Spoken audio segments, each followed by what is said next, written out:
James O'Doherty, thank you. Let's go live now to Sydney. This is with the Treasurer, Josh Frydenberg, speaking to the media as he visits a children's hospital.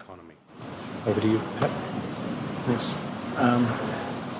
Well, look, as a parent of a child with epilepsy, it's a very challenging road. I didn't know anything about epilepsy prior to Stella, and I still don't know much about the rest of the entire sphere of epilepsy. We've been through about 5 or 6 different drugs for Stella, and so having additional tools in the arsenal to treat it and help her be seizure-free is really important. And I think Stella's a strong candidate for the use of this drug.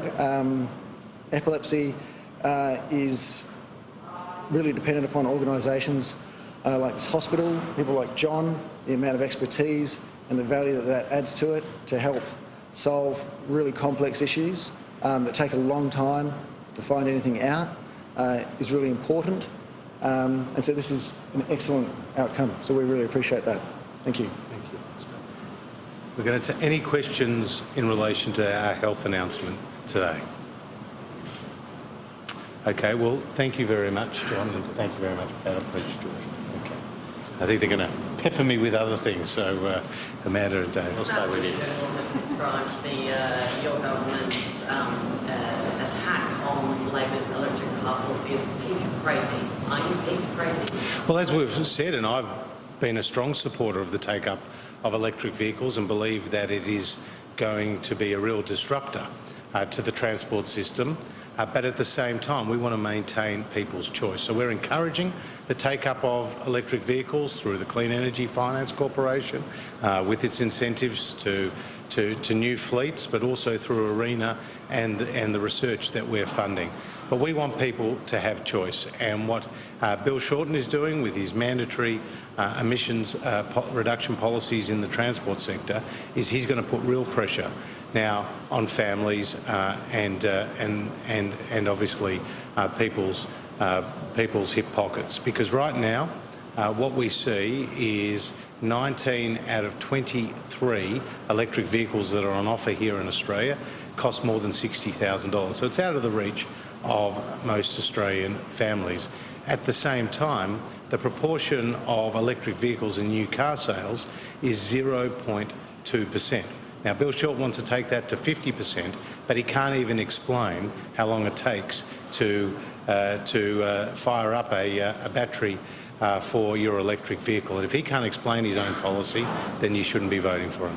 The Minister says the trades won't be able to highlights that Tomatoes indicated will be able to roll out in 6 years. Is that what effectively? Well, what the Prime Minister's pointed out is these mandated carbon emissions reductions within the transport sector will push out a number of our traditional vehicles. And this is up to Bill Shorten to now explain to the Australian people the cost of his policy.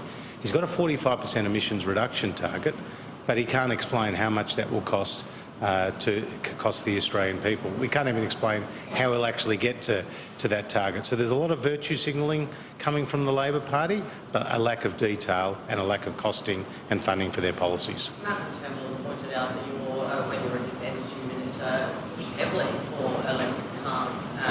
People quite lots of quotes from you about them. I mean, are you simply playing politics on this issue? As I said, I encourage people to take up electric vehicles. I believe that this technology will come along very strongly in the years ahead. But at the same time, Bill Shorten is the one who's got policies to mandate CO2 emission reductions in the transport sector, but he can't actually explain the impact of the cost on your vehicle. So we're not against electric vehicles, far from it. We've got policies to support that.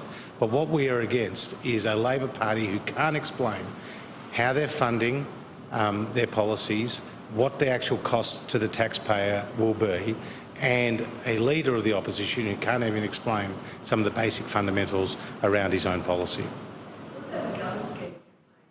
Sky News Extra 1 on our website if you'd like to keep Josh Frydenberg, keep watching him, the Treasurer. Of course, ending there talking about Labor's climate policy. Essentially, more detail, as he says, is what's needed on the exact impact on the economy. We will